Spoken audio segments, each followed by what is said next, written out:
સુરત ખાતે શહેરના જર્જરિત બની ગયેલા રસ્તાઓને લઈને વિવાદ સર્જાયો હતો, જ્યાં શહેરના વોર્ડ નંબર 13ના ગ્રુપમાં કાર્યકરોનો રોષ જોવા મળ્યો હતો, તેમજ ભાજપના કાર્યકરોના વોટ્સએપ ગ્રુપમાં સ્થાનિક કોર્પોરેટરના ફોટા લખાણ સાથેની ઇમેજના મેસેજો ફરતા થયા હતા।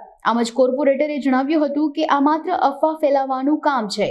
હાલમાં જે ન્યૂઝપેપરમાં એક વોર્ડ નંબર 13ની ઇમેજ વાયરલ થઈ રહી છે અને હું કહેવા માંગીશ કે જે ઇમેજ છે એ ઇમેજ અમારા વોર્ડના દ્વારા એવું કોઈ ગ્રુપ બનાવવામાં આવ્યું નથી અને આપ જોઈ શકતા હોય તો એ જે ઇમેજ છે એમાં માત્ર 3 જ નામ દેખાઈ રહ્યા છે।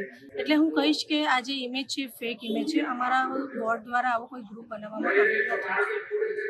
અને જે રોડ રસ્તાની વાત છે તો હાલમાં પેચવર્કના કામો 89 જેટલા રસ્તાઓનું કામ થયું છે અને બીજા 4 રસ્તા નવા રીકાર્પેટ કરવામાં આવ્યા છે। એટલે હું માનું છું ત્યાં સુધી આ કોઈક એવા વિઘ્ન સંતોષીનું કામ છે જેને અગાઉ પણ આવું કર્યું હતું અમારી ઇમેજ ખરડાવવા માટે। એટલે આ બહુ અગમ્ય કૃત્ય કહેવાય, ખૂબ જ ખરાબ કૃત્ય કહેવાય અને એના માટે આગામી સમયમાં અમે એના માટે પોલીસ ફરિયાદ પણ કરવાના છે।